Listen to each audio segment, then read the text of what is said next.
party started. The sixth time these two teams met. And it's the first time in a long, long time that they have met in the regular season. Wake Forest in their gray tops, black shorts, and Stanford in all whites.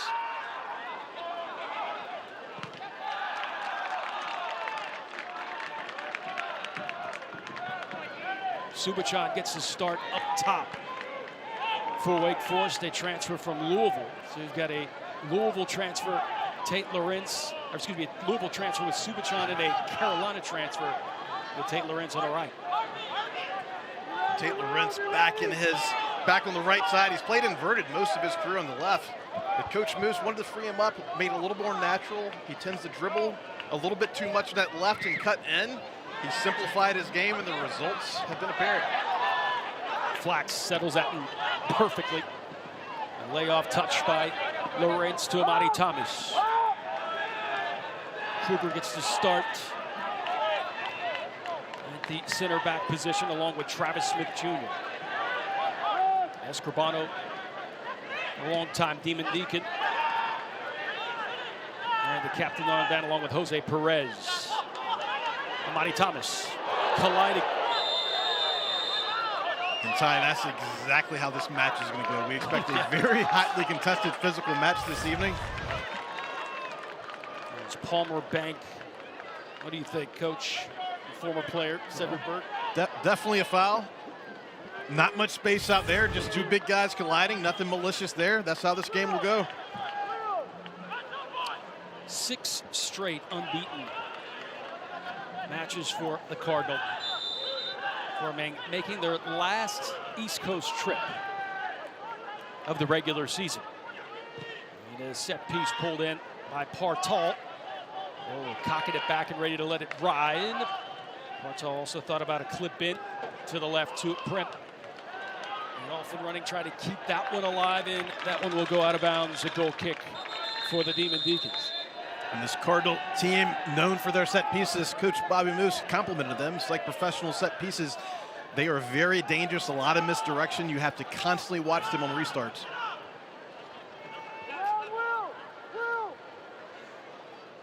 We'll really see both of these teams look to shrink the pitch tonight. Stanford has made it a habit. They play in small spaces. They're very aggressive.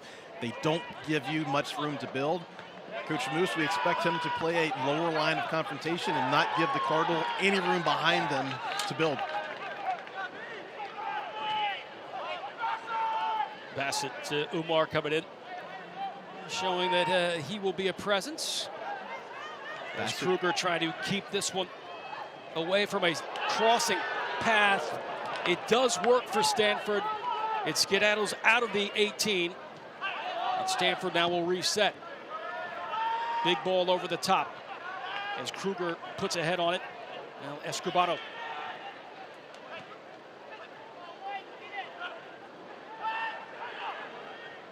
This is where Stanford is really, really good.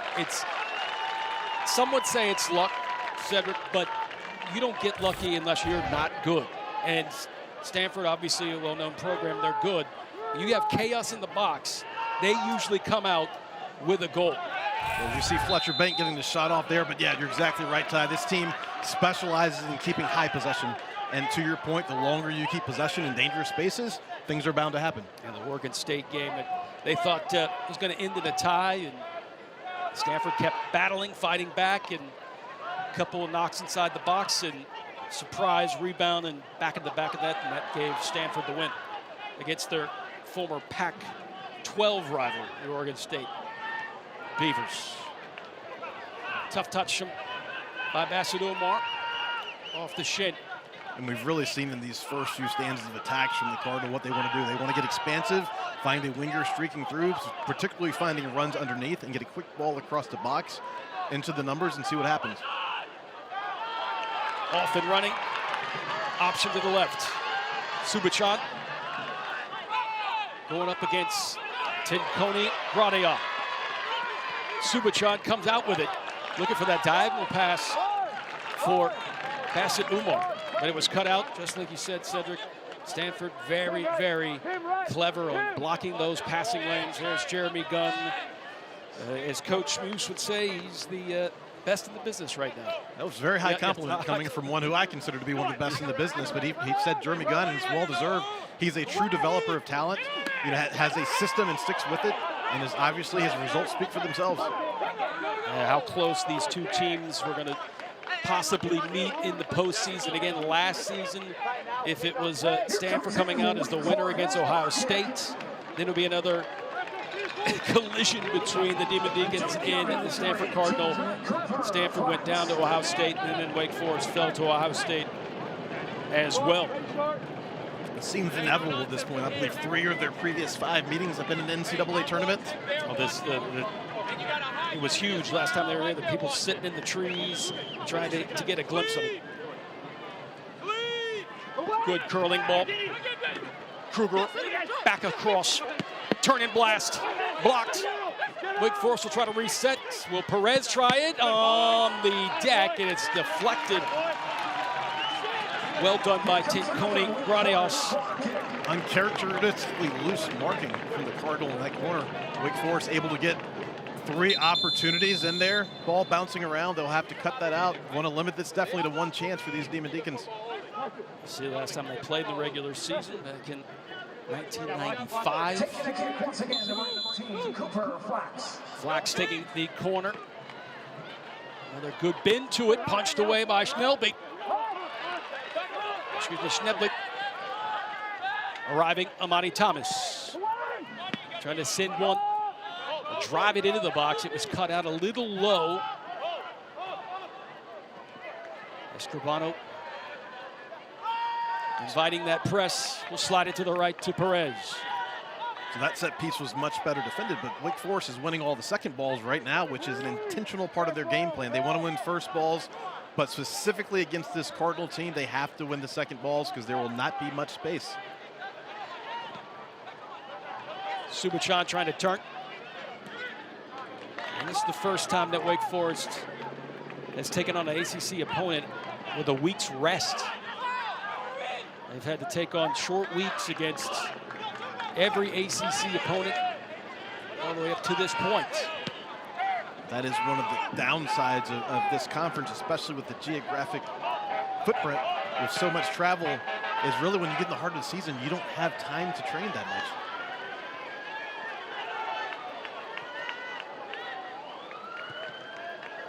I read the notes and the previews about the ACC in 2025, and one is how Stanford had a somewhat disappointing ACC inaugural season. Okay, they had to deal with the traveling, which is, I know, is absurd for them.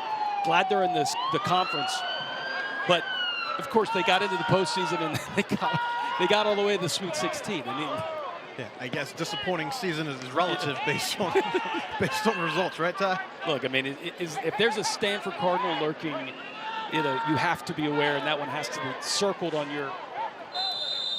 the bracket, every bracket that comes out. Well, and that's a very good point you make, and that a testament to both of these programs. Coach Muse in his pregame discussion, he said some teams hope for trophies. You know, at Wake Forest, you see them around and you see it daily. There's a standard and a consistent target. The exact same thing applies to these Cardinals.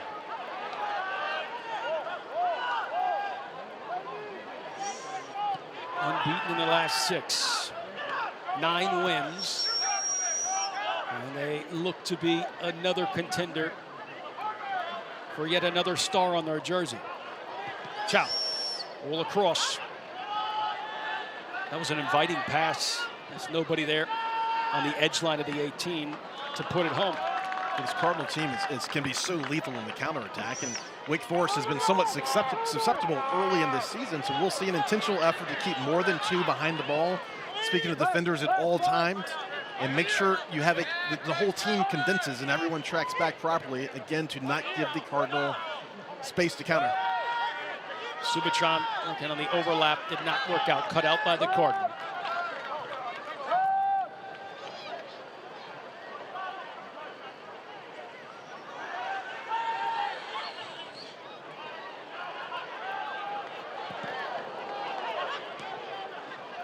It was 2015, 16, and 17 that the Stanford Cardinal ended Wake Forest's postseason, just their season in general. 15, it was raucous. Jordan Morris, remember him? He was a big part of the Stanford team.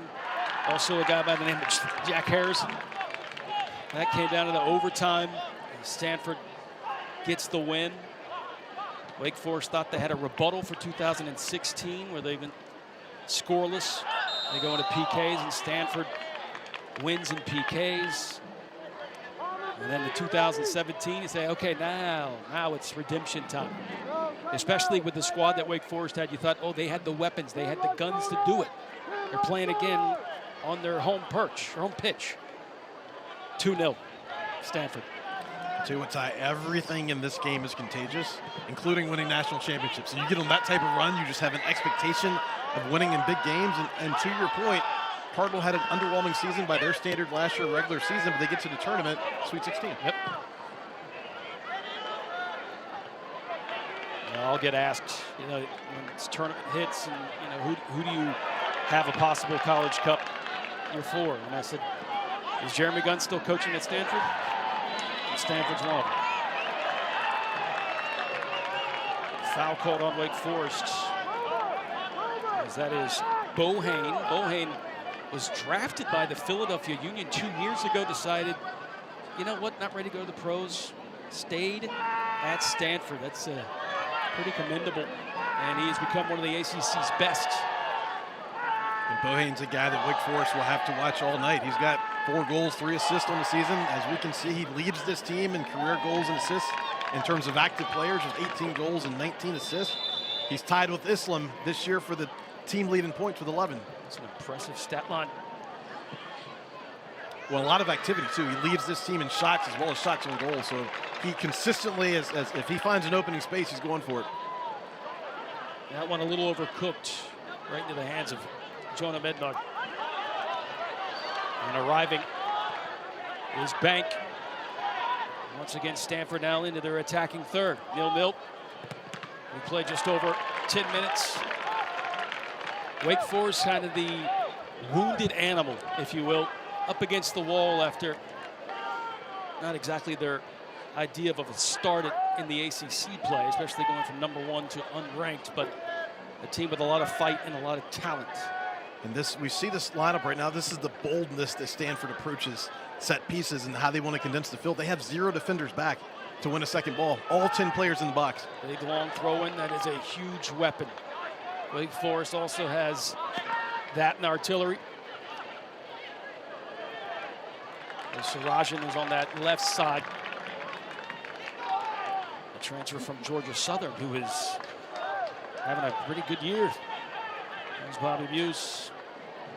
And the kryptonite against Coach Muse, and he'll smile and say, you're right, is Stanford.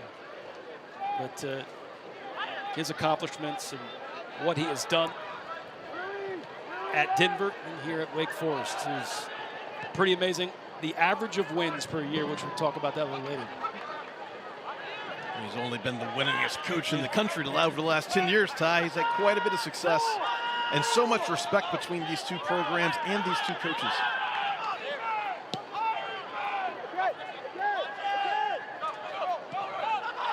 And was just so close of bringing home the second national title for Wake Forest in 2016. PKs down in Houston, and Stanford snatched it away. And we see Wake again playing a lower line of confrontation. They're content just bringing one to press right now. Stanford will take their time, have plenty of time to build out. This closes a space, so when Stanford gets in their half, they don't have nearly the amount of space and time to get underneath and break lines. It's a good switch. Side judge did not fall for that one. Big ball up ahead for Subachan. Now Bassett Umar will intervene.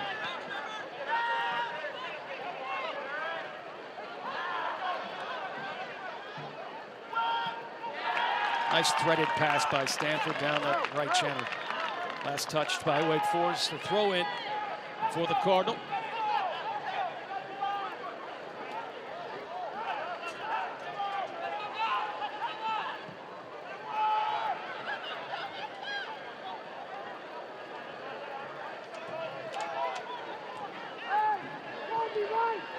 They have a mantra at Stanford. They just like to go in every match with a mentality of driving their opponent into the ground. That one raised an eyebrow, man. That is an aggressive statement, but it is true. It is indicative of how they play. They want teams to fill them the next day. They play a physical brand of soccer. They want to be known as the hardest working team in the country. It's something they embody as a program. Sarajan looking, Perez. He's a sniper. Does he have enough room? Fires! Oh, wow! Just so close from the top shelf. What a save by Schnebley. How did he find that? A fantastic shot by Perez. Great placement shot and an even better save. You see this ball coming back across. Perez sets himself up, settles it nicely, gets it on his right boot, places that well in the upper corner. Just a fantastic save. You know, the question coming into this season for Stanford was the goalkeeping position. That not many goalkeepers can stop. I think the goalkeeper position is solidified for these Cardinals. It's like his arm stretched out of his the normal length. Impressive by both parties, though, with Perez trying to snipe the top corner. And, of course, Schnebley coming in to knock that one away. The Stanford Cardinal being attended to. It looks like it is Prim who went down. He's a freshman out of Stanford, Connecticut. He's got that, he can play multiple roles. That's what Jeremy Gunn said. And he leads all freshmen with 3 goals. Just how well known Stanford, the program is. You got somebody from, Connecticut. There's also, I mean, some from, of course, we had our player to watch, who came over from Milton. That's Partal, who was a freshman from Maine. He came over from Milton Academy, and he said that Stanford was always his dream school, all the way from Bangor, Maine. It's amazing the footprint, following these teams have of this stature. I mean, you're right. They have internationally, these teams are known and they can recruit from pretty much anywhere. And the freshmen have been quite active for Cardinal this season. First time since 2022 that 3 freshmen have scored. Actually, Partle, Pym, Allen, and Stone have all scored for the Cardinal this season. Flax will take it from this near right flag. Outswinger, driven low, and then cut out, headed away by Stanford. It will trickle out of bounds. And that was the first near post attempt from Flax. The other 2 corners he's taken have been far posts. And again, the Demon Deacons winning the second ball coming out of that set piece.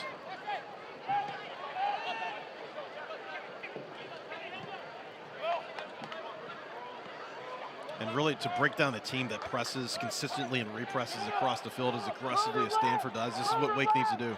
Maintain possession, quick pivots, find space behind the overloads for space to open up, and open up this Stanford team and don't allow them to stay as compact. Just under 30 to go in the first half. Both teams flirting, but not scoring.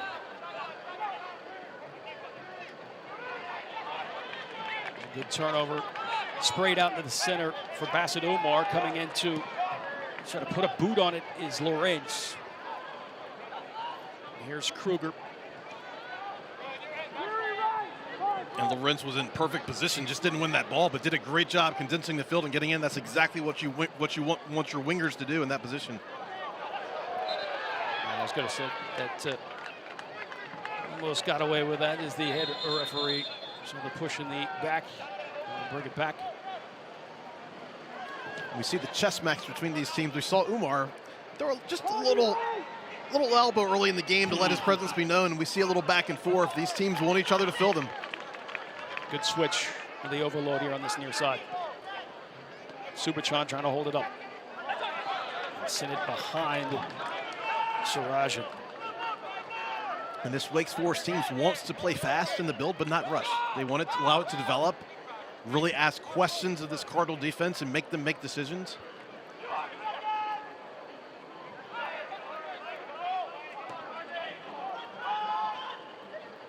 Deaktown is a little bit down on the Wake Forest soccer team after being #1.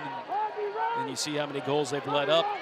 But the silver lining is, Cedric, is Thomas trying to fight his way through. Whistle stays silent. Here's Chow. And now Lorenz comes up with it. Chow wants a foul. Lorenz thinking he'll do the switch.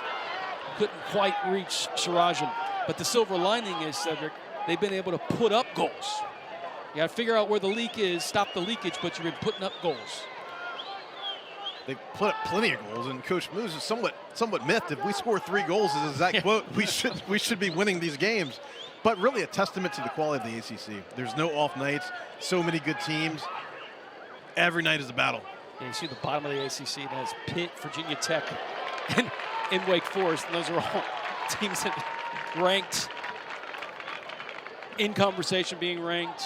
They've moved all the way up to #1. Just amazing the quality of the ACC, and it continues getting stronger every year.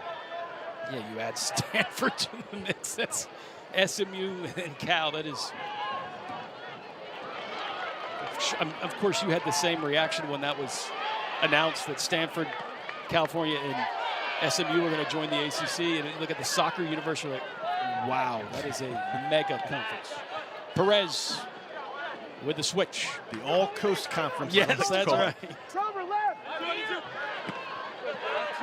It's good defense. It looked as if Sarajan was able to get through. Good news is for Wake Forest, though, that was deflected off of Stanford. Another corner kick. Kind of gives you an idea. Wake Forest with 4 corners, Stanford with none at this point.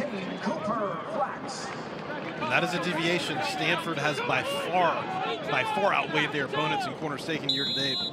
Flax has gone far post, each corner taken from this left side. Let's see where this one goes. Kruger got one against Clemson. They need one here. Great defense by the Cardinal, ushers it out. But Escorbano comes up, makes the step, and gives it right back to Flax. Back and forth with the captains. A nice pocket for Bassett Umar. One touch that was expected to get to Subachan from Kruger. Unfortunately, couldn't quite link up. Tate Lawrence trying to get on a track meet over here on this right side against Palmer Bank. Wake Forest has really settled into a rhythm the last 2 minutes or so. Much better in possession, much more methodical in terms of building and numbers and movement. The more they can keep possession and specifically keep Stanford pinned back in their half and continue winning second balls, they will continue to be more and more dangerous. All right, Coach, tell me this. There's a foul on Travis Smith Jr. It looked like he got balled. Then he hit the player. He's getting a verbal warning. Just curious your thoughts on that. I couldn't agree more. As a former defender, looks like he got the ball, then followed through the player. That's a questionable one. That gives Stanford the ball almost at the halfway line. And they play it short. Lots of targets in the box. Headed away quickly, but right back to the boot of a Cardinal, driven high, just a hair too high. But did you see the pace on that? That was Partall that hit that one. That was a screamer, comes back across. Partall very familiar with finishing these. Did not hesitate, lined this up, and absolutely stroked this. Look at that. Jeffrey White coming in after injury with his nose and had to put on the Zorro mask. He told me he was hoping to black it out, but apparently couldn't get it ready for this match. I've seen a lot of players develop superpowers wearing those masks. There's an identity that comes along with it. I told him maybe he could channel the Justin Gray which of course did that against your Duke Blue Devils in basketball. Had to wear a face mask. His more looked like a scuba mask at that point, but still.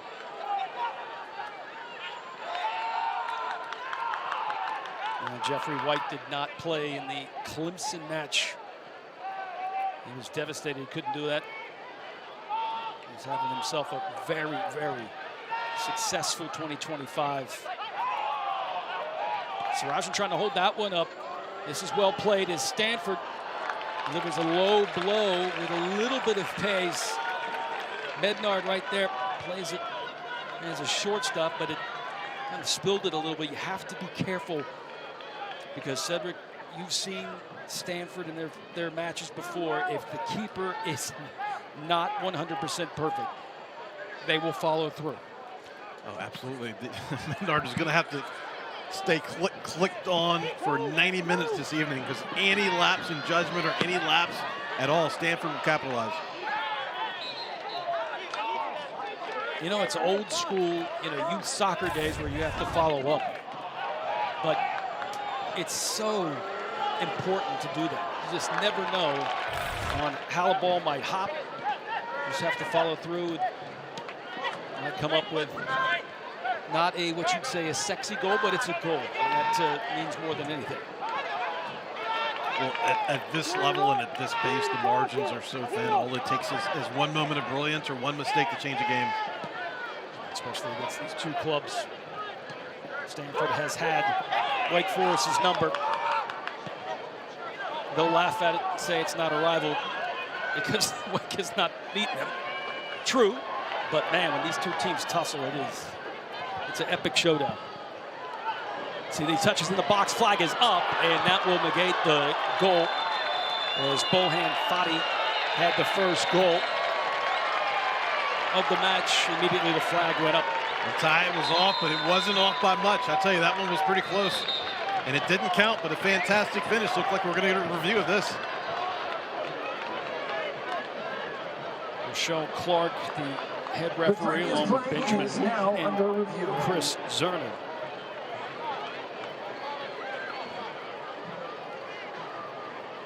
What do you see? Bohane, pardon me, did not agree, obviously. That was going to be his 19th career goal. As they'll have a video review. But again, we talk about small margins. Cedric, these are these moments, right? Can turn this match on its head if, perchance, they look at this video and say he was in an onside position. And Coach Muse gets a card. This one's going to be very close. But it's a game of inches, you know.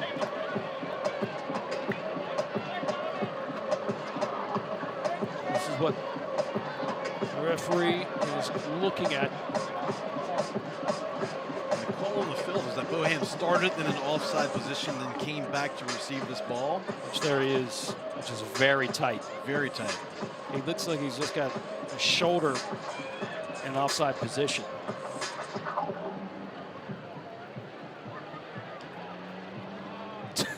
That is tight. And I mean, I'm with Bohane as a former attacker. You look and you're like, dude, what are you looking at? And the review, these are where kind of happy you get the VAR just to get it right, but it's so tight. I mean, Bohane's trying to keep in that same line, right? But it's just that shoulder. That close? Yep. I mean, that's a tough angle for us to see. And Ty, hats off to this referee crew for getting that right in real time. That is a very difficult call to make with a lot at stake. Wake Forest dodged one there.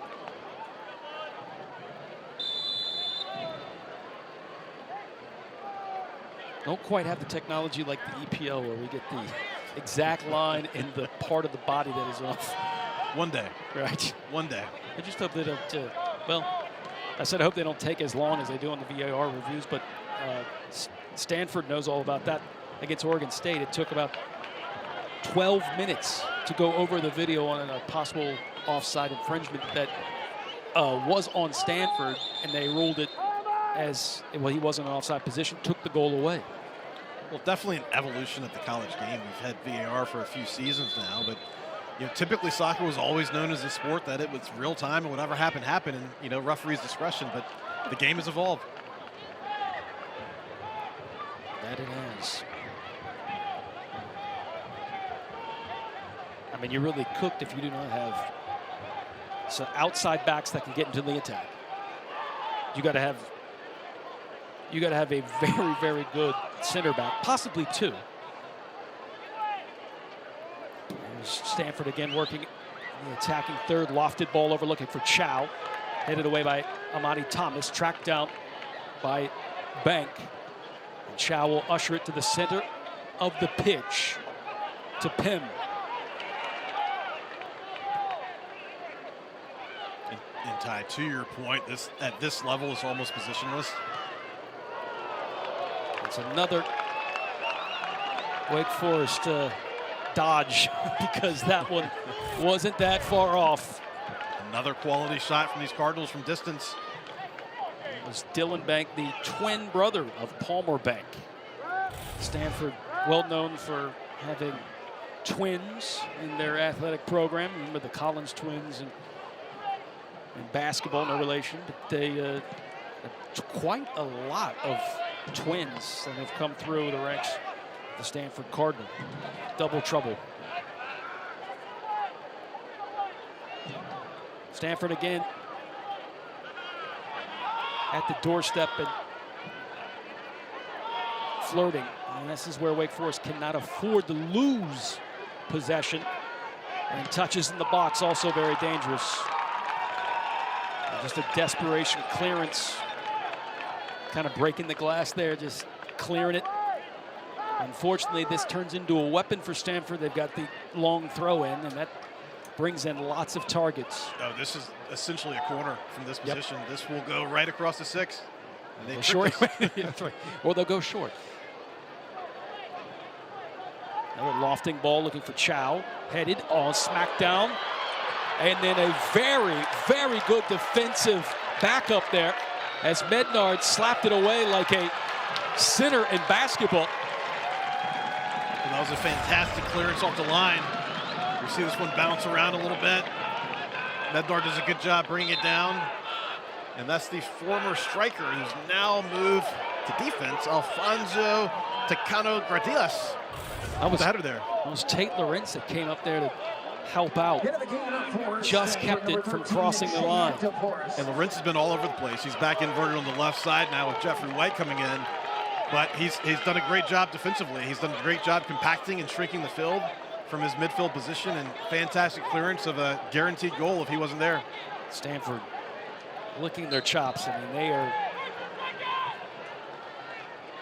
constantly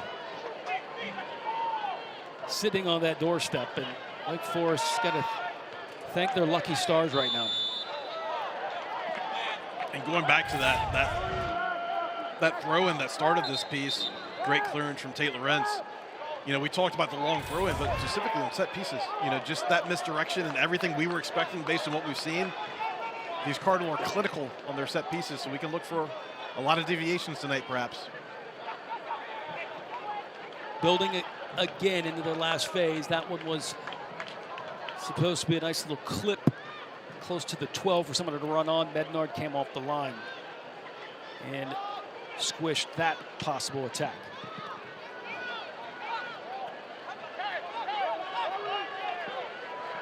Now the shot's lopsided with Stanford with 7, Wake Forest with 3.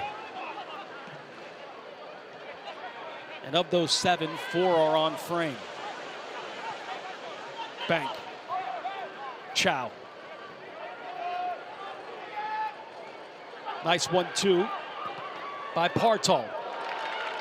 At least another attempt, but that was into the hands of Mednard. He is had a busy day at the office already.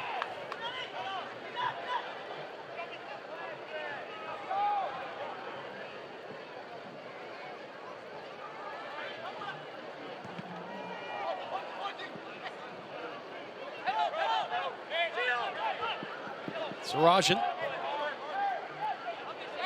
trying to put some pressure on, impressed by his first step there. Thought we were about to start a round of goalie wars. It's quite the clearance.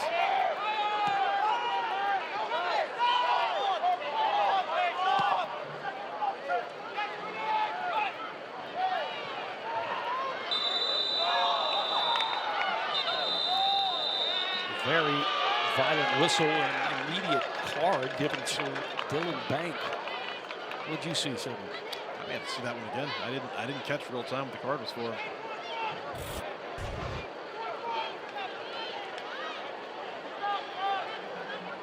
You see the hold there, stopping a potential dangerous offensive opportunity.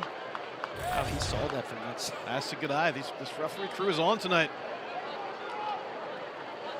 So who'd the yellow card go to? Looks like Fletcher Bank picked it up.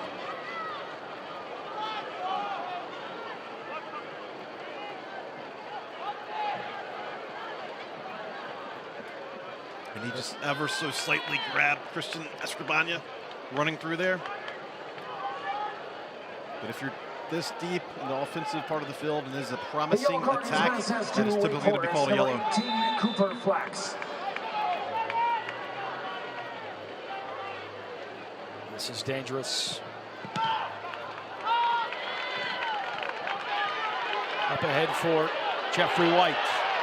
Off and dancing. Waiting for his teammates to get down there. Bassett Umar in the center. Intended to find Bassett. And Stanford quickly got back and cut that one out. Well, just to refresh, there was a foul on Wake Forest, but the card was given. Sarajan trying to reach.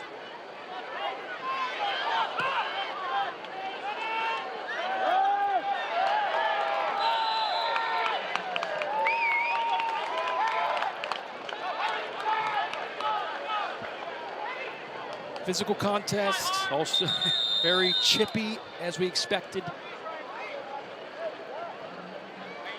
And hopefully the injured Cardinal will be all right. You know Stanford has got to be thrilled. This is their last East Coast trip, right? I mean, obviously till postseason, but I mean that is a trip. Oh. I mean, you've done it. I've done it. It does wear on you. Absolutely. And Stanford had to go through trying to figure that out last year with that was the new arrival to the ACC. I remember going to Stanford last year for baseball and just looking at the faces of the staff there, just like, man, it is a grind. Well, it's a grind, and for these players, I mean, these are two, very high academic schools. Yes, so, I mean, it's not like they have nothing else to do. So quite a workload and quite a bit of travel. So it's something the ACC in general have had this discussion with a lot of coaches, just planning for that travel and planning around it. And it has changed the dynamic of the ACC for sure. So over 2,700 miles from here to Kagan Stadium.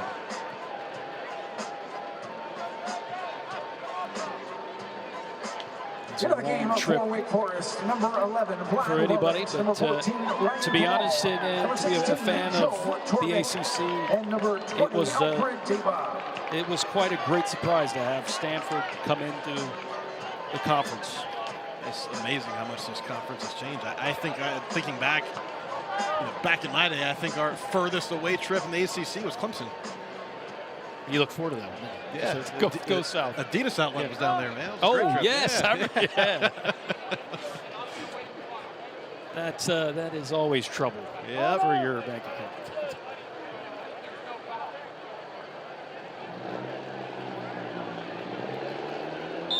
If there's Adidas or Nike outlet, I'm in trouble.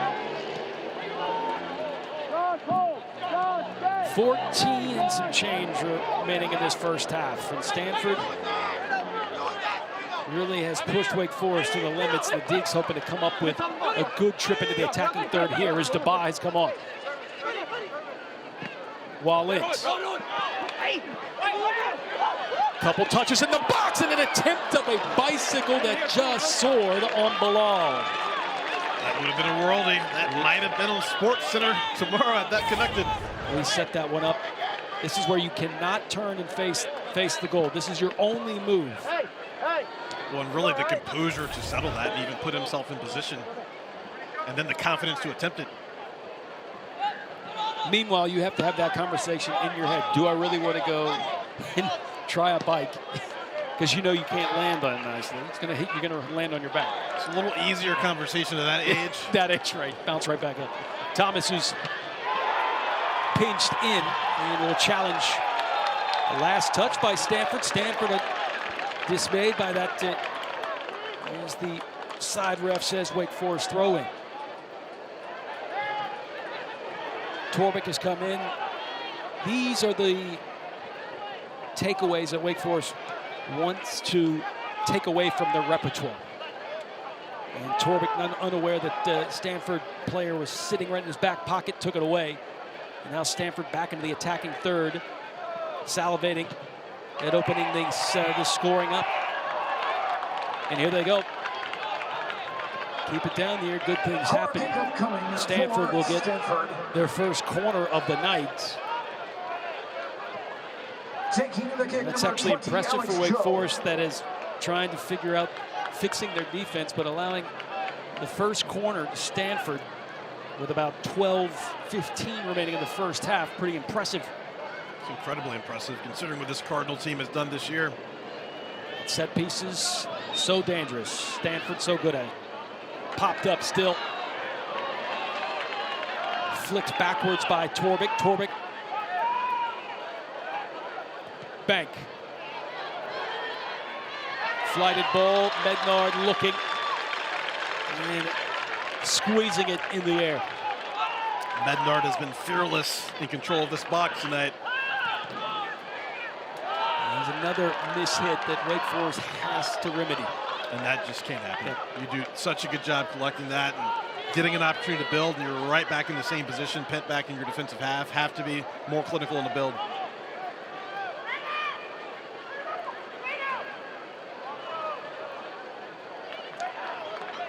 Bank coming down here to throw it in.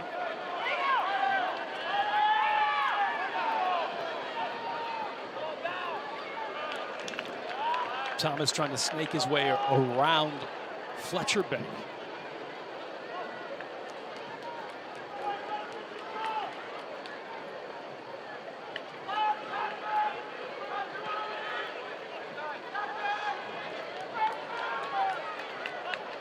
And here's pretty much another corner. It's a throw in. Looked like his foot was over the line. Wake Forest thought they had a goal against Virginia, then they looked back at the tape, and it was Sarajan that had his foot over the line. What a truck meet that game was. 9 combined goals. Don't often see that in a soccer match. It's really been a first. A slug match with Clemson here. It ends up 5-4, right? Then Wake Forest goes down 4-0 at half against Virginia. And they have to scrap back a little bit to make it competitive, which I thought was very impressive. Coach Muse doesn't like moral victories, but I think you can attest to this, coaches. If you're down 4-0, the odds clearly not in your favor, and you bring in that courage and that fight to come in the second half and at least put a dent in it is pretty impressive, and it's something that you can build from. Whether you lose, which you're going to lose anyway, but you can still build from that because the fire is there. Absolutely, it speaks to the character of this program and the fire in these young men, as you mentioned, Ty. Hey, there's two choices there. It's easy to just, hey, this isn't our night. Let's just take this L and move on. But they continued fighting to the final whistle. I was on air that night calling Duke Louisville, and we were shocked seeing the scoreline. First to see what it was in the first half, and then to see how it ended. You wonder if StatCast is messed up or something. There's a glitch. DeBa with a theft. Wake Forest going to have to get some bodies up. DeBa, the freshman up ahead. Below. Just the touch, just a smidge off. Again, Wake Forest has run into that issue a lot this year where that touch, that last touch, either just hit a little bit with too much weight. Well, really, Coach Moose is really focused on the length of entry passes and making sure they get quality entry passes and execute in those positions. And it has been that final pass. They've done a great job building at times, but the execution in the final third and finishing those chances has left something to be desired.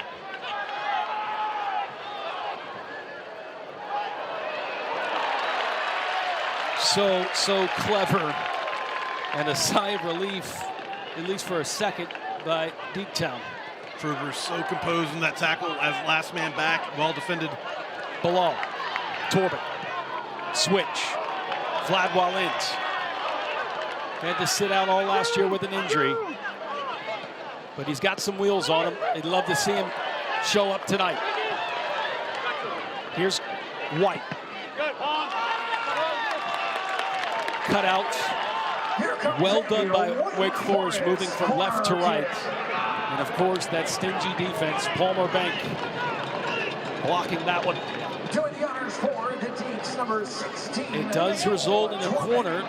Stanford, almost to a point, are not bothered by Wake Forest having these corners. I think they can defend it, and they've done well so far. Can Wake Forest come up with a punch here?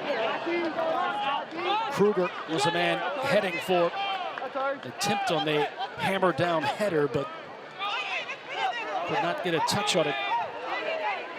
But to your point, Ty, the comfortability and comfortness and defending those corners, that's the first one actually in the last three that Wake hasn't won the second ball. Stanford has done a great job clearing them, but Wake has been there for the second ball and gets another opportunity. This one, they'll try to build back out of the back. Usually, you'd agree with this, right? Usually if a team has more corners, 5-1, right? They're most likely going to have the more shots. But in this case, it's not. Absolutely, and really a testament to the strength of this defense.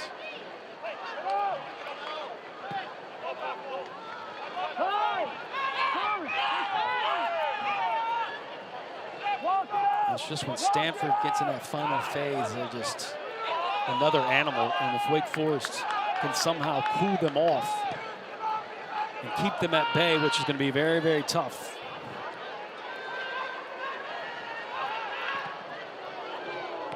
See that sniping again, and it just happened. And that so was quickly. finesse too. Yeah. And overall, I think Wake has done actually a phenomenal job, especially in the last 20 minutes of controlling the pace and limiting those opportunities. But you're right, it doesn't take much. We see right here, just a placement shot that wasn't far off. Just that quick. Wake was doing a great job defending it. They were in position, but this Stanford Cardinal team can be so effective in such quick cadence. That was Tomo Allen. He's part of this freshman class brought in by Jeremy Gunn.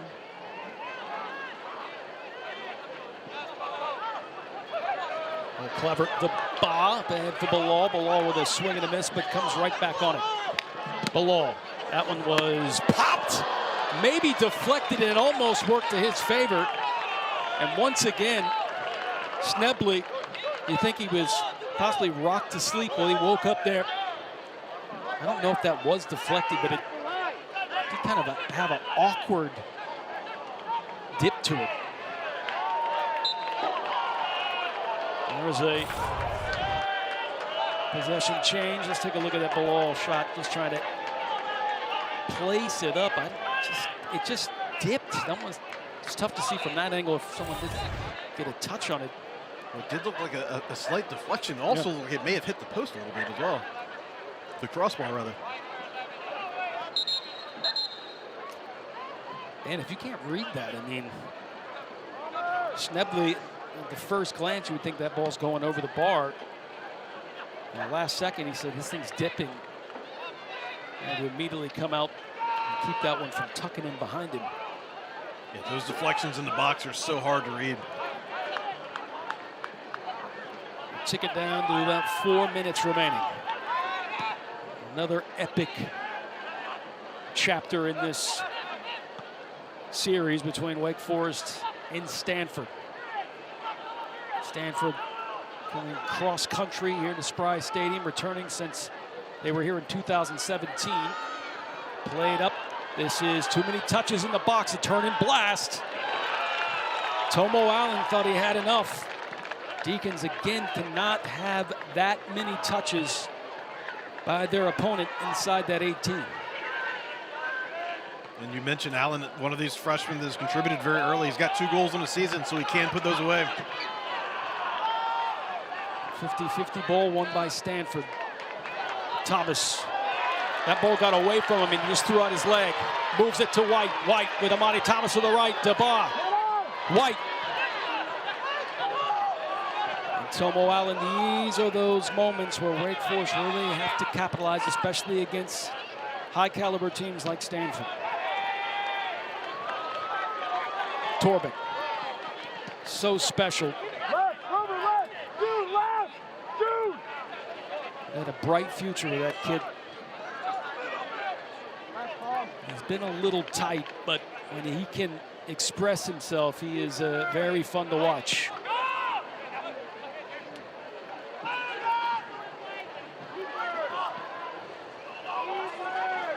Attempt here to clip it into that right channel. This Stanford press, when Wake is building, is just relentless.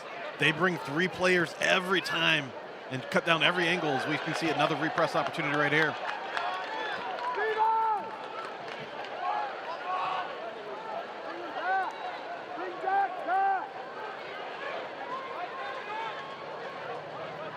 The Deeks in training this week, they did. The morale was up, the energy was up. Even despite their fall from grace at number 1 and then not ranked. And as Coach Buse told me, he told us that he thinks that this team still has scrap in them. They can fight. I think he's right. It's on display tonight. This is a very scrappy match and very even so far.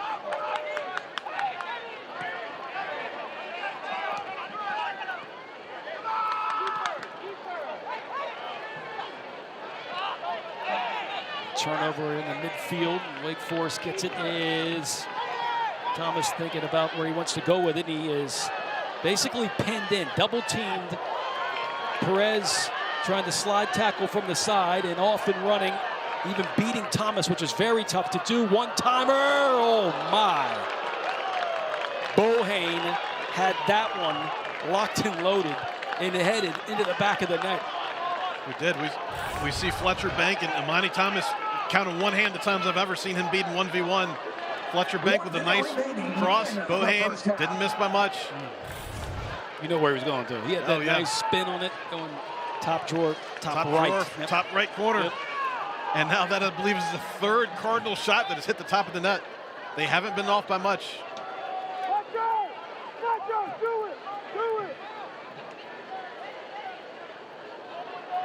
And Amani Thomas, if he could have that back again, he dove in a little too early. He has the speed, no one's going to outrun him. It was the first time I actually saw him get beat. And granted, he's a little bit behind, but he's been able to track down any winger. Just such a dynamic player. Player that this staff fell in love with immediately the first time they saw him train. He doesn't really show any emotion on his face either. He's just kind of just straight face and gets that heart of a warrior out there, goes to work, and then once that whistle's blown, he's just kind of like, where are we going next? Where are we going next with this, Cedric? This network. Make sure you keep us on. We'll be right back right after this. We see Bilal here with an incredible trap to bring that down, to put himself in position to attempt the bike. See once again the deflected save. Yeah, I still don't. I hope that was deflected, because if he could do that with a dip, that's pretty impressive. And that one was very impressive too, but just didn't tap in. Extremely impressive. Fletcher Bank has been very dangerous on that wing. Take a look at the stats in the first 40. Plus, save up to 20% when you check the map. It's a scary one. All right, Tabah's going to get the start in the second half. He did come on, as you remember, in the first half. We'll start the second half and see what Wake Forest has decided to do to see if they can deliver the first goal of this contest. Tabak. It was absolutely frenetic pace to start the first half. We expect the same, especially the first 5 minutes of this second half, as both teams come out with halftime adjustments and want to assert themselves in this match. Vlad Walent getting the start in the second half. That's fun to see. A kid that has been roaring to go. He's had to kind of wait his turn. He was a starter and then had to sit out last year with an injury, and he's had a somewhat of frustrated 2025, but the fight's still there for Vlad Walent. He can play anywhere on the pitch. I still haven't quite seen the Vlad that we've seen in the past, and maybe tonight he will break out. He's still in there, and when it comes out, he is quite the dynamic player. As you mentioned, he's one of those positionless players. You can put him anywhere on the pitch, and he's going to help you win. Escobar fighting against Bohane. Tug of the jersey. And Wake Forest trying to see if they can slip one by. We mentioned Stanford restarts. That was an excellent quick restart, but the Demon Deacons almost caught Wake Forest a little too high up the pitch. Bilal as that number 9, the target up top, who almost came away with a goal in the first half. Jeffrey White tried to sneak one from going out of bounds and being ruled out of bounds, but side judge right there. We'll see if this will actually play a factor in this match, with Stanford defending the goal, which has the beloved Deacon Hill behind it, which is known to give visiting goalies a headache. That hill has been loud for the last 20-plus years at least. But you mentioned this earlier, just a testament to this fan base. You know, regardless of ranking or results, this fan base is strong, one of the best in the country. They follow this team. Nice clip over. And poke away. And here's Walent.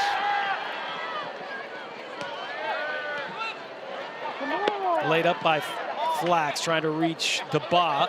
Turned over. Now Stanford again in the attacking third. Outswinger.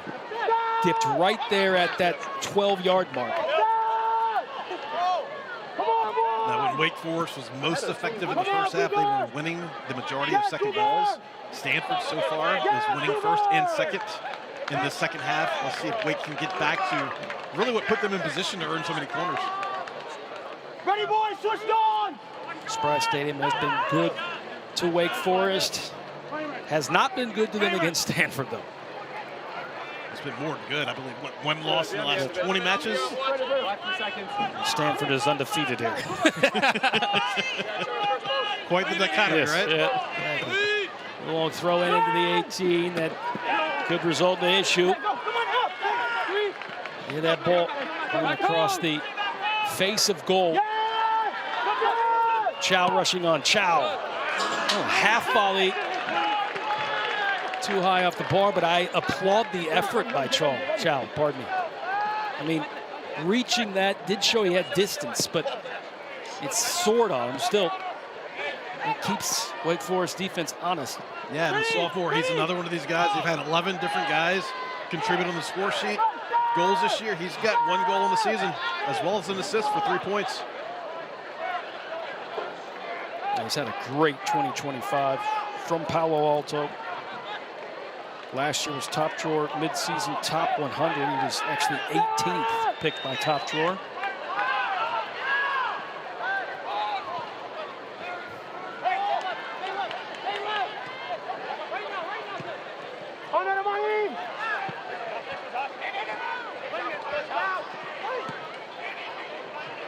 Stanford has definitely gone to the tool shed as far as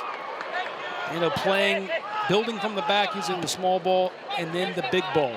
They have tried to use the speed to get behind that back line of Wake Forest. Well, they have, and Wake right now is doing a good job of finding overloads and isolation with quick pivots and switching the point of attack, which is how they just got into this half. But Stanford is just so relentless. They just chase the ball everywhere. There's no break in their press anywhere on the pitch. Flax tangling up, making it uncomfortable. He's making that diagonal run, and he thought he was going to have enough space, but right as you were on cue, as you were saying about Stanford, they somehow muddy up these pockets, track you down. But that's the formula for Wake Forest to success. We've seen them do it. If they move the ball quickly, a lot of off-the-ball movement, and switch the point of attack to try to catch this condensed Stanford defense out of balance, that is how they are going to find opportunity. Get down, boys, deal with it! Come on, boys! Corrigan coming up Results for Stanford. in the corner for Stanford. Ready, boys, ready, ready, ready! Taking it, number 20, Alex Chow will take it. Just the second corner for Stanford tonight.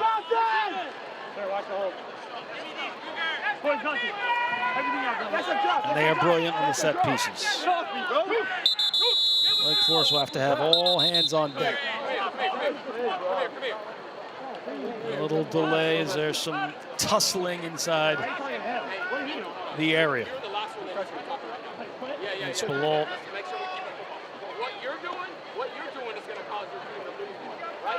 You get kind of some of the explanation from the referee, which is I commend the discussion. I like a referee that will discuss the game with you. Curling, in swinger, backed away. Here's the last wave, drilled, and I mean drilled, but way off target. See, those are the things that Stanford again does well. They're able to pack here. I'm doing an analyst job. They're packing in here, Cedric, and then they have the last wave to come up and bang it. Ty, you're an analyst too, man. You know this game. No, they do. No, they do a great job, especially of winning those rebounds, packing numbers in the box. Again, on those set pieces, they have all 10 players in the box, basically.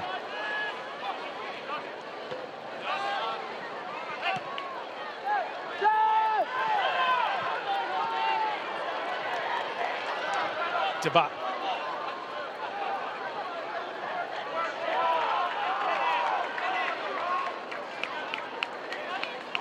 Head referee Rashawn Clark has been very robotic, but he's been in control of this match. A really good outing by Rashawn Clark, especially giving explanations on why some of the physical play should not happen, rather than being card happy. I'd say a tremendous outing. You know, this is a hard match to keep control of, and he has absolute control. It's been very fair. As you mentioned, he's not afraid to explain calls.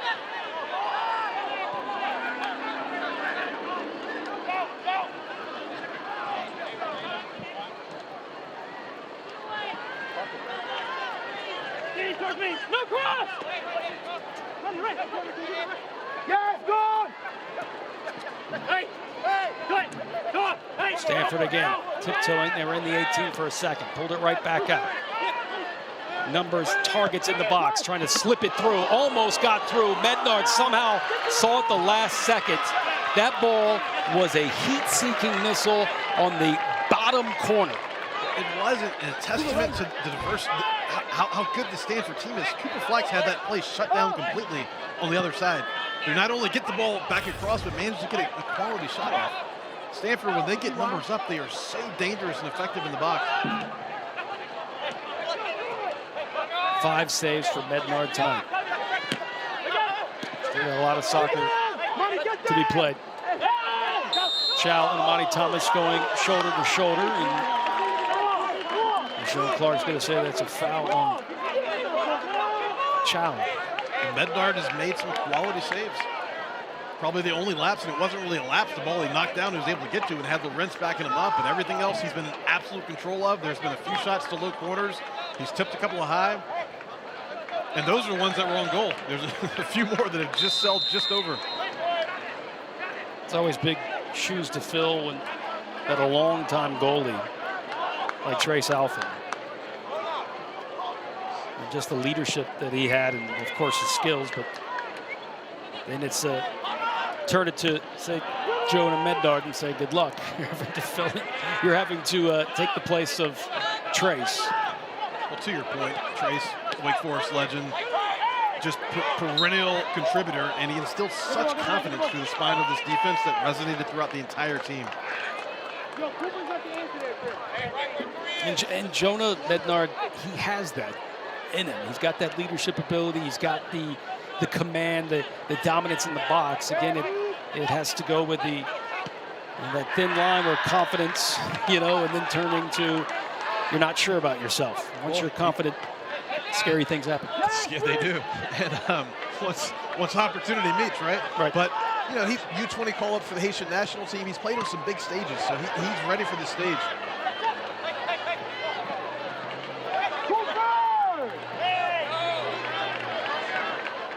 Flack somehow ushered that to Perez. Here's DeBob. DeBob muscling up with Groeneveld. Who's head coach at Milton Academy, called him the single most explosive player in all of New England last year. Gatorade player of the year. Teammates with Joshua Partall. That's a pretty good team.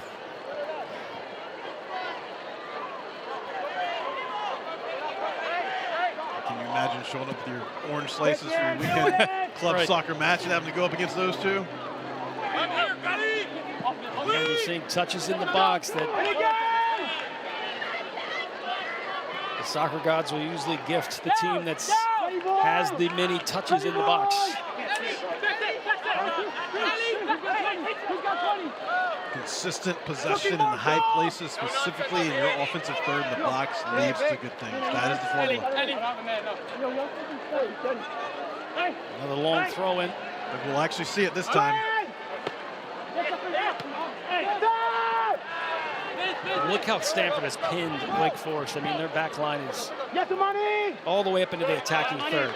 I mean, this is their style. They want to condense this really into a 30-yard game, but rarely do you see teams this bold and aggressive. They've got no defensive cover, but really just a testament to the athleticism and skill in the field. I feel like if you're Wake Forest, you almost have to take that as somewhat of a disrespect, right? Moving all the way up, they kind of disrespect your speed. Look where the keeper is all the way almost to the halfway line. Stanford going in for the kill. Just want to be another long throw in as well. Thomas trying to clear it. The Diggs pinned up against the wall, but still locked in 0-0 with the Cardinal.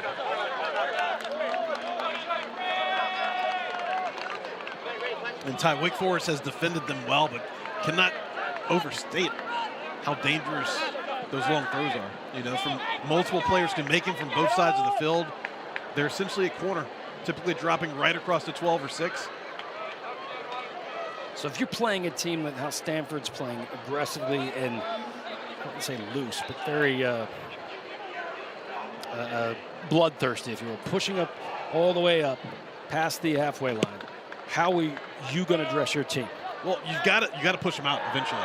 So it is a chess match where eventually you have to put a guy high to draw them out, so they have to respect you, to your point, and stay a little bit deeper, which in turn opens up the pitch.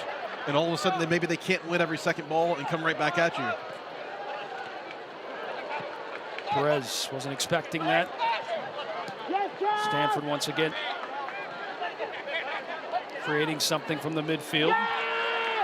Thomas somehow came out with a theft there.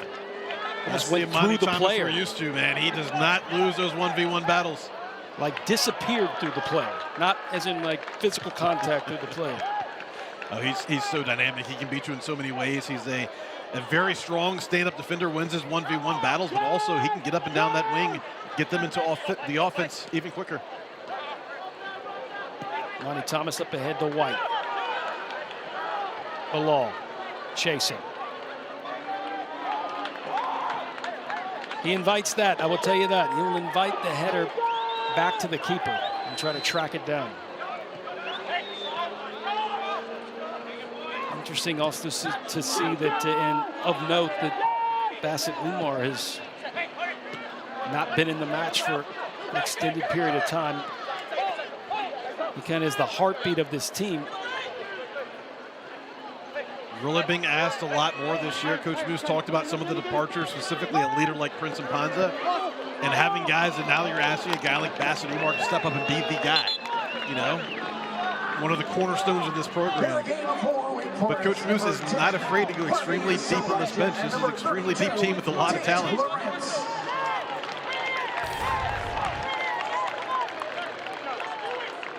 We see this again, Stanford. Possession in high places. Again, another dangerous ball across the box. That one was not missed by much. 15 shots. I mean, this is usually the disparity when Wake is dominant, right? With out shooting their opponent 15-5. This time they're on the other end of that coin, and we'll have to see if they can figure out a way to make that important shot, the one that goes on the back of the net. And that was Islam on that far post that just missed that header, and he's the last guy you want to give an open opportunity, considering he leads this team in goals.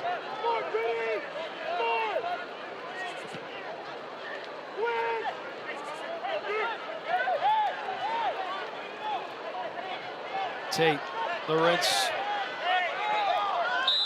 extra touch, a touch that got away from him, and then with frustration yanked on the jersey. Thought he almost got away with it, but again, good job by the referee playing advantage, letting the play out before calling the foul.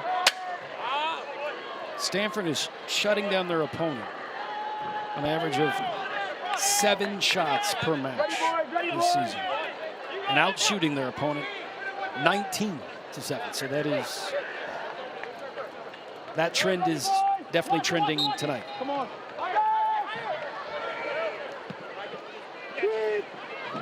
Mednard.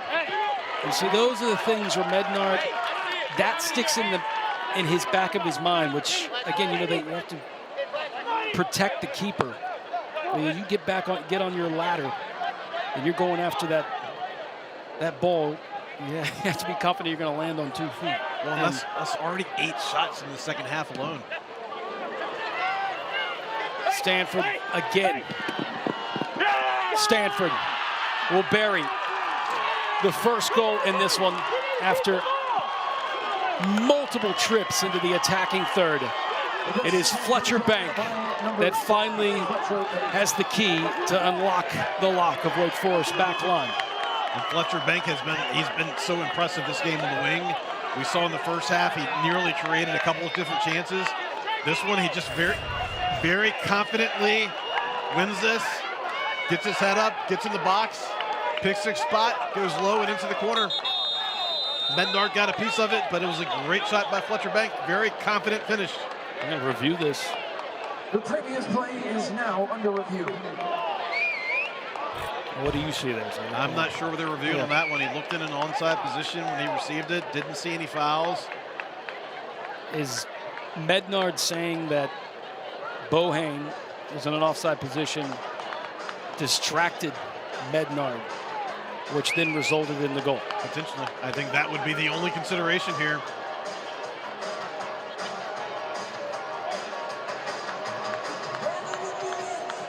I'm mistaken. So this is, again, tight spaces, man. What will we do without VAR time? I mean, man, that is tight, and if that angle's correct, then yes, he would be off because that pass has not gone through yet. Correct. yeah, from that angle, he looks clearly off, which real time he didn't. Man. Thank goodness for... Wow, and they're going to... Wow.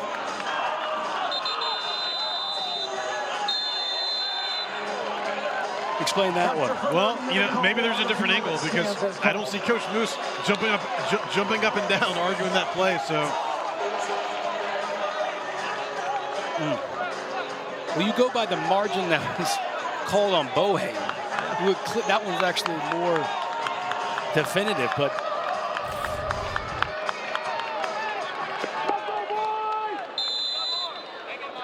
well, we see again, ever so close. We spoke in the first half about the fine margins, and all it takes is one mistake, one moment of brilliance, just one opportunity, and we see an opportunity right there.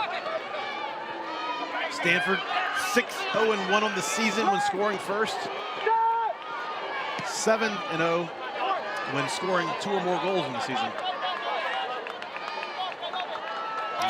Wake Forest was flirting with fire, and this time they got burnt. 16 shots for Stanford, with the 16th finally getting into the back of the net, even after the review, and we're looking for some more. And Ty, you called it, just the relentless pressure and opportunity and continual numbers in the box. This is their game plan. They're going to shorten the pitch, flood the box with numbers, win first as well as second balls, and just keep shooting.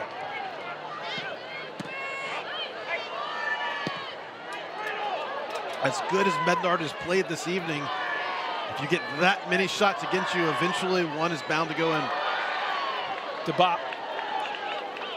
Some of a tight pocket and had it taken away. And I get fouled on DeBot. This is where Wake Forest really has to dig deep and find that warrior mentality, because Stanford has had their way against the Demon Deacons, out shooting them and now scoring, making it 1-0. Wake Forest seems to be just trying to find an answer. And you wonder, Cedric, you wonder if this team can get right back off the mat. I don't think there's any question at all. You mentioned the fight in this team, the comeback against Virginia, the back and forth game with Clemson. This does not deter the game plan. This team will play to the final whistle. I would expect some more fireworks.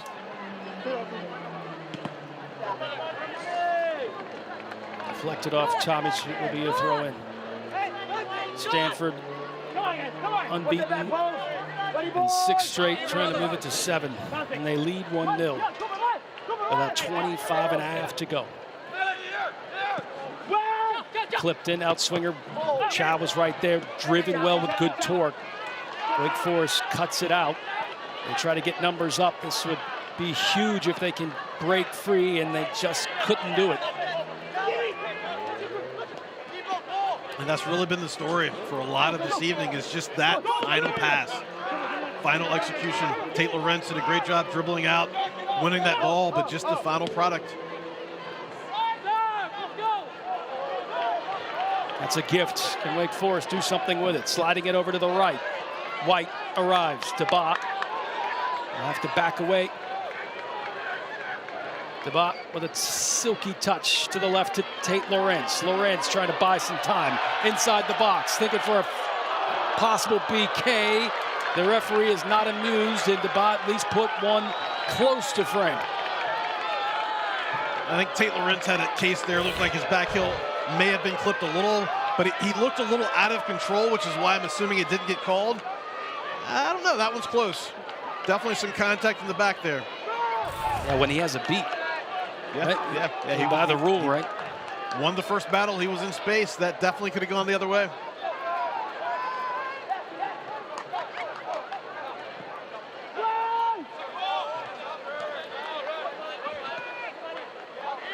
That will have to add fuel to Wake Forest's fire if they can find an equalizer.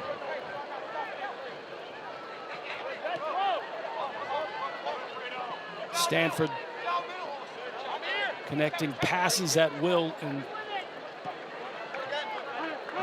really dictating this game. They've been the kryptonite to this Wake Forest team since 2015. Wake Forest is going to really have to be intentional about keeping guys high and spreading this field. It's even more imperative now. They have to open up and find space to build without Stanford being able to repress and win it back every single time like they have been for the last few minutes. Like that, where that ball stayed in bounds. Escobar to the center with the ball. White.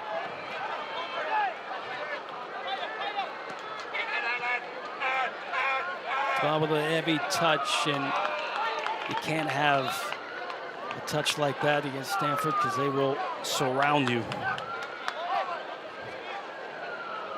They really are a punishing team. They do not give you a chance to make mistakes, give you no space at all. You literally have to have Velcro on your boot. You do.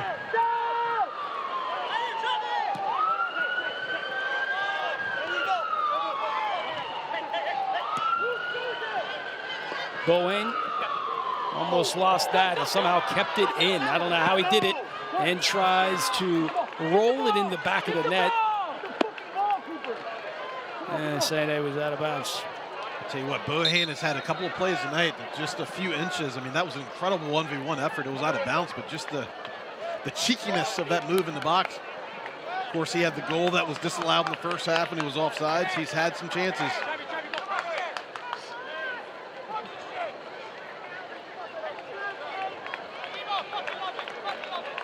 Into the game for Wake Forest. And the Deeks facing something that they have experienced a lot the last couple matches, where they find themselves trying to fight back. They bring back in their leader, their captain, Bassett Umar. Bassett Umar, as well as Mason Sullivan. With Coach Moose was putting such an emphasis on length of entry passes and the quality of that final pass. Sullivan is a defender who does a very good job with distribution.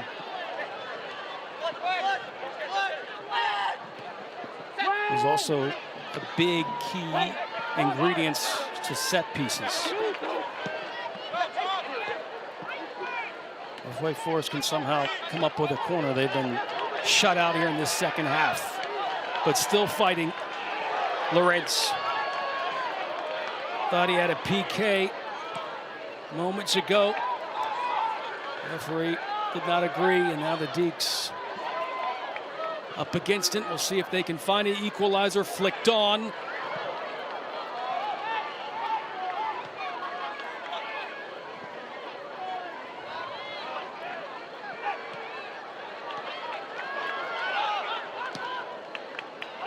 Travis Smith Jr. He knows how tight that time is. You know, he hears Islam making his run right at him. He knows how imperative it is to keep that ball right down at the feet. This press and repress of Stanford, I cannot say it enough, is so impressive. There is no time and space in this pitch. The second half against Clemson, Wake Forest did all they could to get into their rhythm. Clemson got that goal in the second half, and then kind of all they did was disrupt Wake Forest's rhythm. They could never find a way to get an equalizer, and they fell to another heated rival, more of a historic rival, the Clemson Tigers, on their home pitch.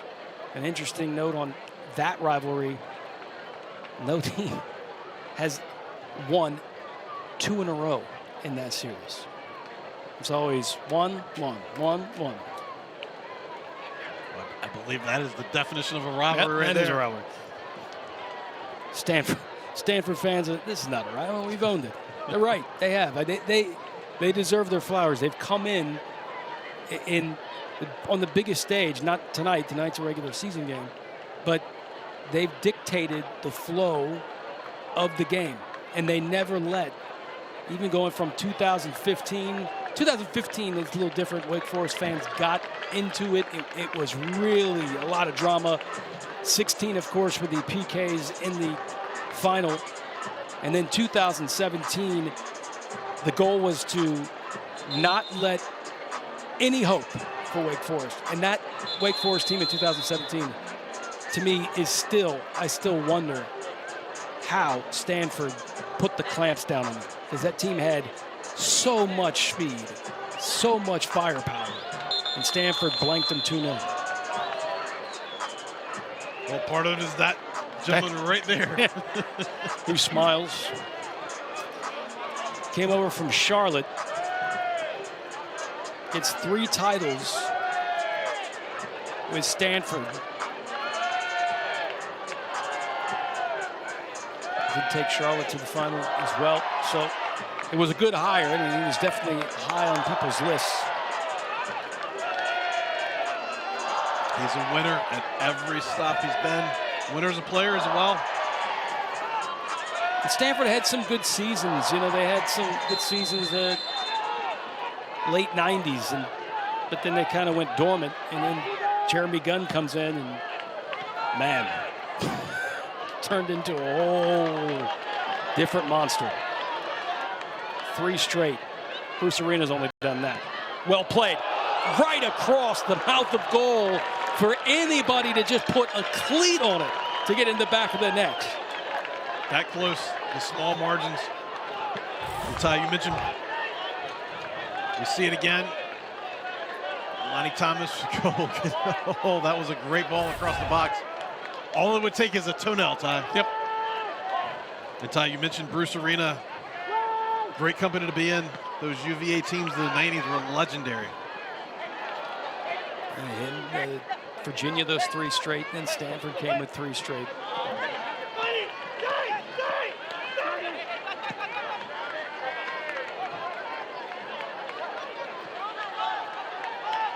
Lawrence. Sarajan.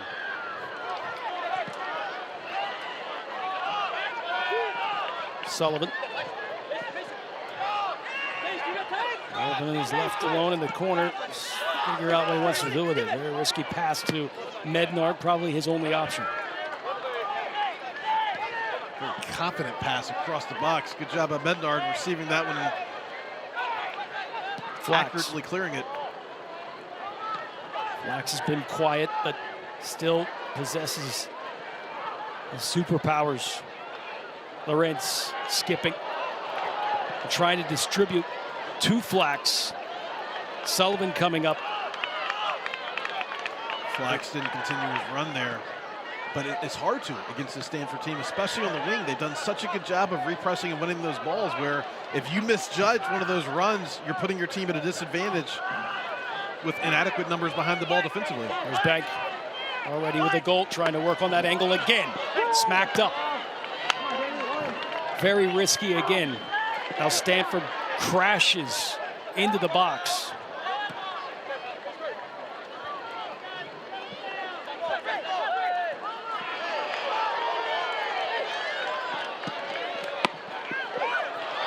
Mednard got in the way of that one, but still couldn't keep it in his gloves. It did seem it had a lot of pace on it. You could hear it. It's all Mednard can do to stay in front of some of these balls. That's 3 rebounds in a row he's got in front of, but spit it out for a second ball. He's still reading it right. And Stanford, man, they want to, again, bury the opponent and put Wake Forest down and out. The Deeks have to find that inner fight. Will clearing with phenomenal defense from Tate Lorenz over there. Very well played. Stanford. Both smart schools, Stanford and Wake Forest, and being smart there to see if they could disguise a free throw in. Fletcher Bank picking it up and saying, it's our throw in. Hey, sometimes it's better to ask for forgiveness. That's right. That's right. Act like you've been there. Act like you've been there. 16 and a half. Question remains for Deektown is, can Wake Forest finally get that offense clicking into the attacking third to draw this thing even again? A tall task, but definitely doable.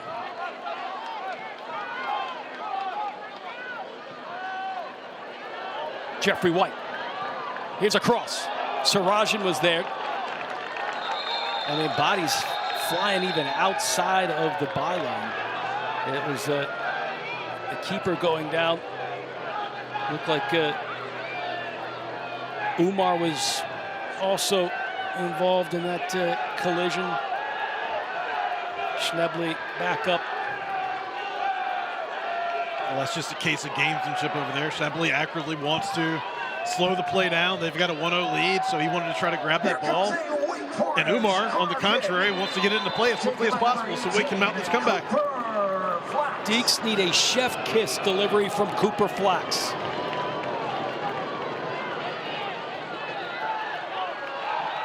It's a pretty good delivery. They just need that final touch and a finish that never came. And Wake has been better these last 5 to 10 minutes.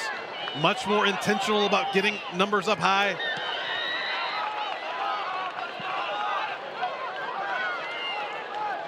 White trying to make a clever turn. And honestly, Ty, the longer this match goes on, especially being on the East Coast, it's a little cool tonight, but it's been hot this week and it's been a little humid. Will Stanford tire out? You know, it is hard to press for 90 minutes in this style. All over the field, they press in every single zone. So I don't think it is them settling in with a 1-0 lead versus, as this game gets longer, it could get more interesting. Wake Forest has gone deeper on their bench tonight. Let's see if they continue to look fresher in the last 15. Yeah, Wake Forest has been known to, again, flex their muscles with their depth. Of course, Stanford has their select rotation. They've only brought in 3 different players, minus their starters. Same usual suspects for Jeremy Gunn, with DeFlores coming in. And now here's a new face for Wake Forest, Rabio, who also has what it takes to turn this game on its head. He does. New York Red Bull Academy products, got a goal and assist on the season. Another set of fresh legs. Lawrence.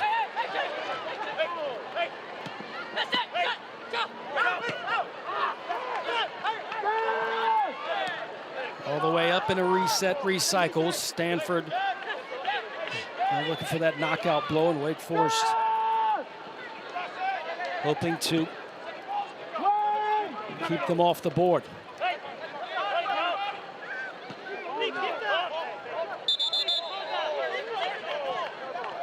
And we've mentioned Tate Lawrence's name a lot tonight.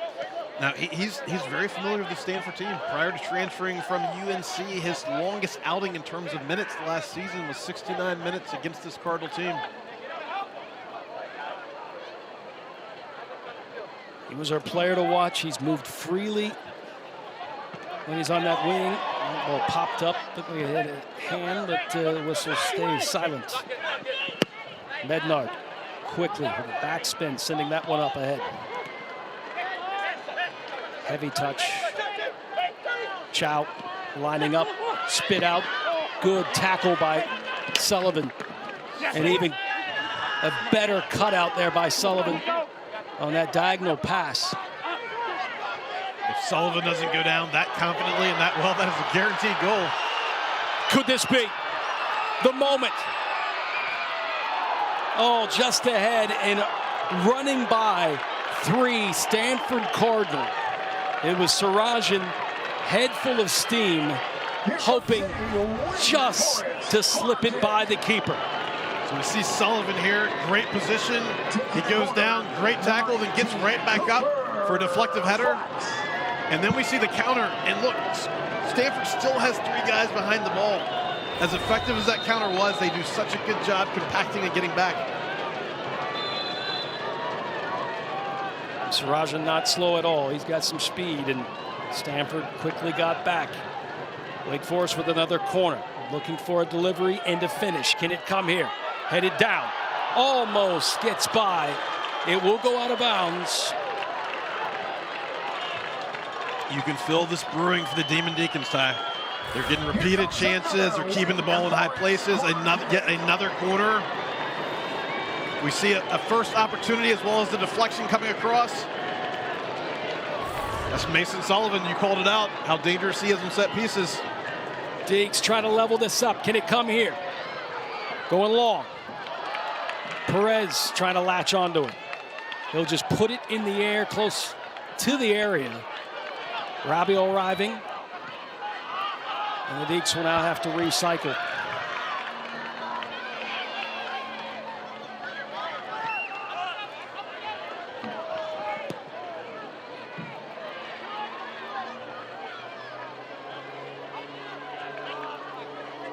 Ty. This is going to be an exciting last 10 minutes and finish. Stanford does look slightly worn down, not quite as aggressive in their press. Oh, well done. Rabiot can dance, sends it. Oh, Flax was there. Oh, Flax was right there to send it on a half volley. Will he get a second chance? Travis Smith will get a deflection out of bounds. Wake Forest throw in. That was so close for Flax there. I believe that was Umar who almost got a head on it coming across. I think Flax thought Umar was going to get that. Just bounced just behind him. Now we'll see the long throw in from Sarajan.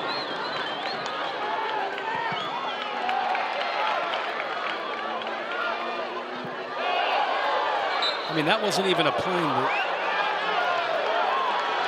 What do you think about that? Just looked as if Chow just jumped in the way, not really playing the ball. Yeah. And basically interrupted Travis Smith Jr.'s attempt to play the ball. I think he just caught Travis Smith Jr. in the air in an awkward position. Looked more aggressive than it actually was. Well, Rashawn Clark's going to say that he got an elbow.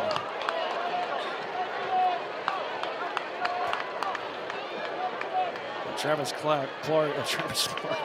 Smith Jr. is not impressed and frustrated with the call.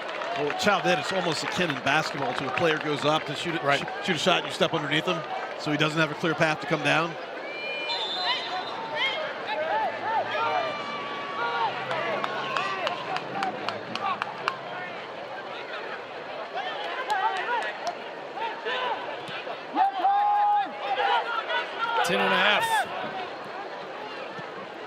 Stanford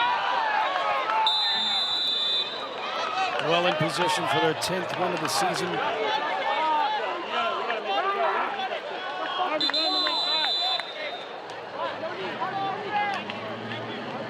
Wake Forest trying to wrestle away a point. Foul and a card given to Sarajan. Come on, Wake. 10 minutes. Keep going. Come on, boys. That's just Sarajan pushing the agenda. You mentioned his speed. He's an athlete, man. He's a full-dimensional player, doing everything he can to muscle his way into this match.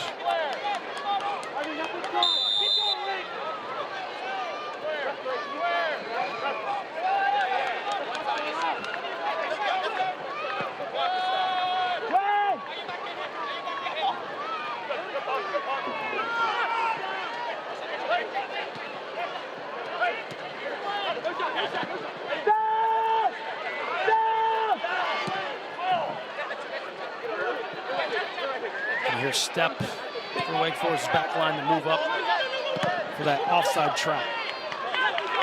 And really, just as Wake was really dominating momentum in possession, we see Stanford now back in a familiar spot. They're so effective in that quick switch of pivot, a lot of interchanging runs and runs underneath in a very tight space, and keeping the ball high in possession. Here comes another long throw. Hunkering down. Stanford.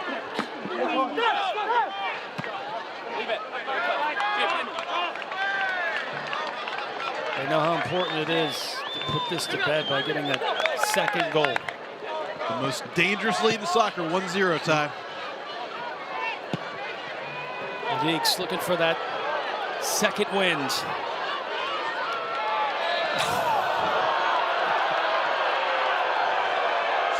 Interesting soft call there.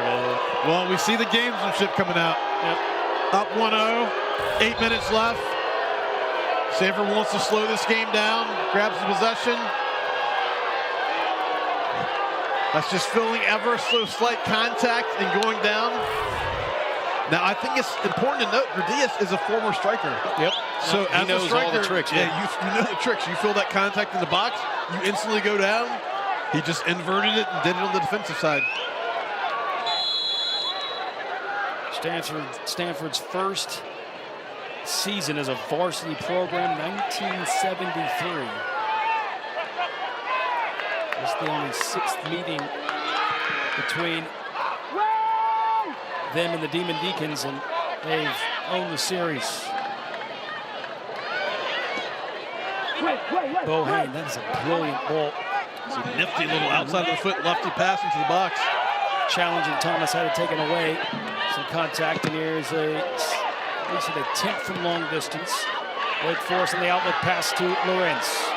Lorenz, is there anything magical in his boot there? Almost lost it and then tried to get away. Deflected out of bounds. It'll be a Wake Forest throw-in. And again, we see Stanford bring numbers on the wing defensively. Very hard to bottle up Tate Lorenz, and they have several times this evening.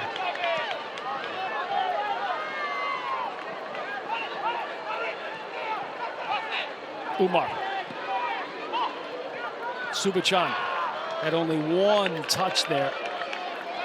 Wake Forest able to recycle. Travis Smith Jr. And Sullivan. 7:15 remaining. Stanford right now with all 3 points, unless Wake Forest can come up with some final minute brilliance. Rabia. He turned that well, just a little heavily hit off the chest. Under 7, Travis Smith Jr. looking, thinking about the switch. Let's see if Lorenz can sneak in that back door. Lift it over. Lorenz arriving. Lorenz across. Stays away from the back of the net, and I don't know how. Deacons with another try. Lifted high in the air and snatched by Schnebley. And that was a shot from Lorenz, but it almost doubled as a pass. We see Lorenz again breaking into space. He was shooting that, but it wasn't far off.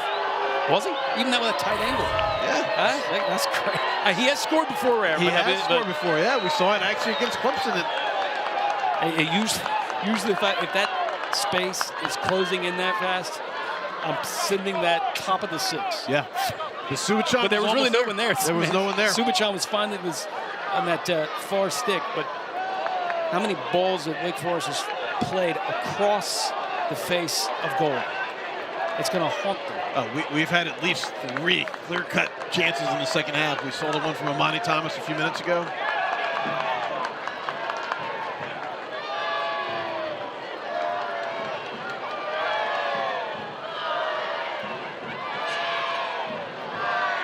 Again, a little bit of gamesmanship. We've seen a few Stanford players go down in the last few minutes.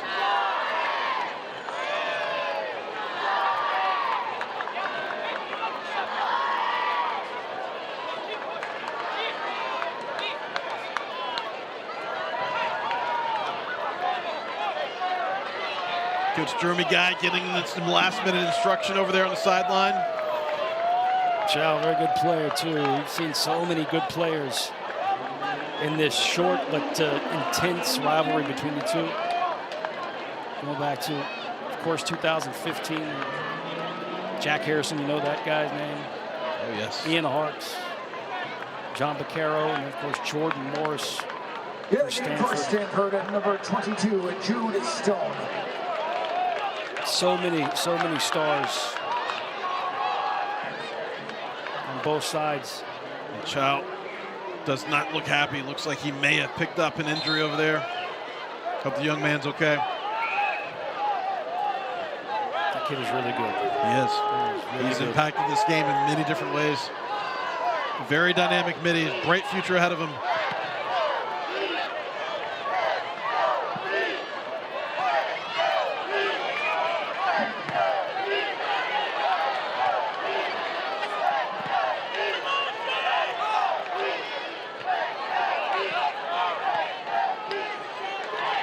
Deeptown trying to will their team for an equalizer. Whistle stays silent, and that was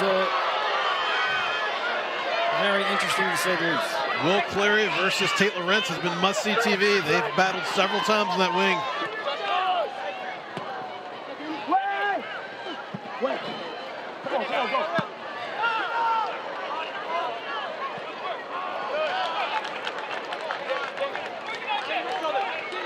Monty Thomas tried to play that one on the volley out. Had a little bit more time probably than he thought to settle it down.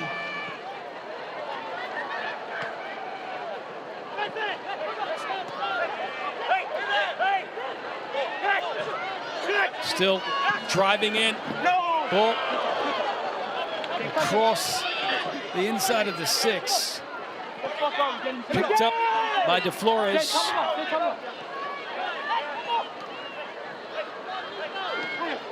Cleary. Theft. Oh, man, that is reckless. Professional yellow card. Jack Pem knew exactly what he was doing there. That was a very promising attack. They were, for one of the few times in this game, Wake had an opportunity to counter very quickly and catch Stanford with disadvantaged numbers. Pim, the freshman, let's take a look at this replay again. Bassett is convinced that that was more than a yellow. It is from behind. Yes, I do understand why he's arguing that. That could have gone either way. I've seen a red given. I honestly think if that were in a deeper position in Wake Forest's offensive third, that may be a different result. I think referee could argue it wasn't a promising attack per se, but that definitely could have been a red.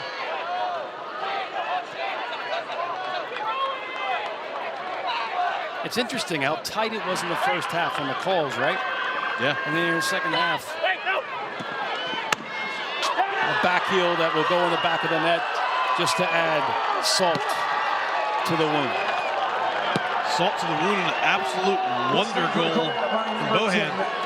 He's had a few chances. He had one disallowed. The back heel finish, clinical. Bohane, drafted by the Philadelphia Union in 2024, the Super Draft 2024. Let's see how clever this back heel was. Fletcher bank again. He's been mentioned several times. We see the service in, and that was a phenomenal back heel. Well-deserved goal. Wow.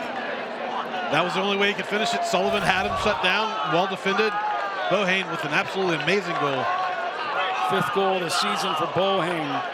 19th in his career. Brings him into a tie with Islam for the team lead. Now Jeremy Gunn is 124, 2-16 at Stanford when scoring 2+ goals. 8-0-1 this season.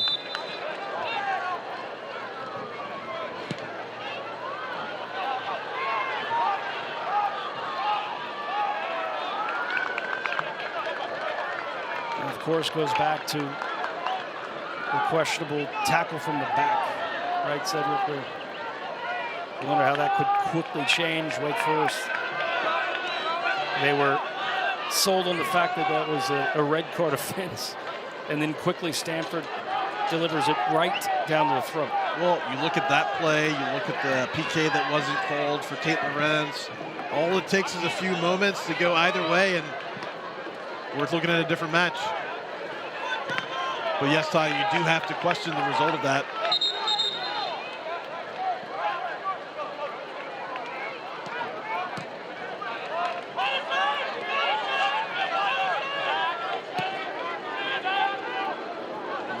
Look like they will continue. This 2025 team for Wake Forest, a team that was #1 in the country. Where gut check becomes true gut check. With the season, not that many matches left. Of course, the story last year was lots of question marks going into that final match against NC State.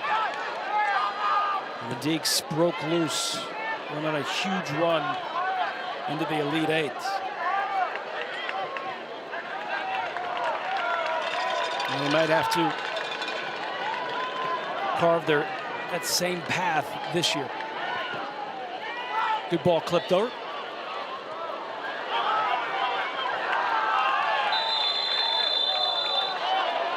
Sullivan will get a yellow card on crashing into the keeper.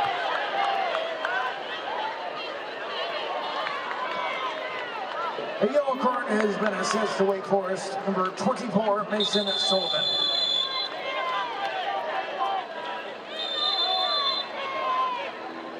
Ty, we see just precious seconds ticking off the clock right now for this Wake Forest team.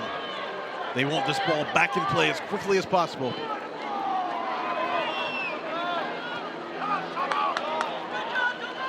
"21 shots for Stanford, 10 for Wake Forest.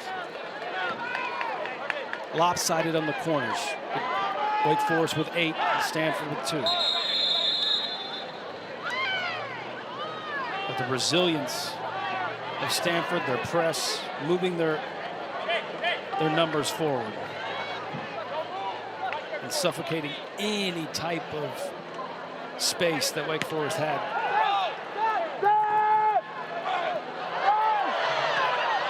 The Stanford team is a vacuum, man. They will suffocate the space. And there's been several fouls that could be called. Look like they're being missed right now. Yeah, this was very tight in the first half. It has opened up quite a bit. I was about to say, the going through the player in front of the referee was interesting. But, definition of let him play, right? Yeah. So, and a shove into the bench there is. And this is where that's just silly, because you've got this game pretty wrapped up, and then you're going to find a yellow card by shoving the player into the bench, which is very dangerous. That's a freshman mistake right there. At this stage in the game, just not a smart thing to do.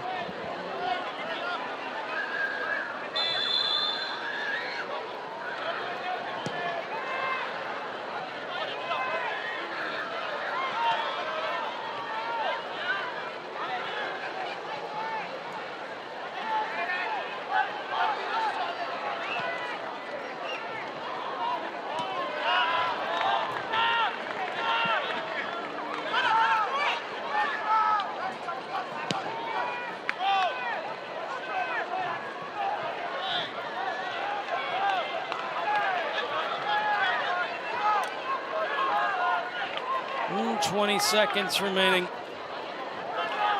And it's as if this is going to go into the books the same way 2017 went down.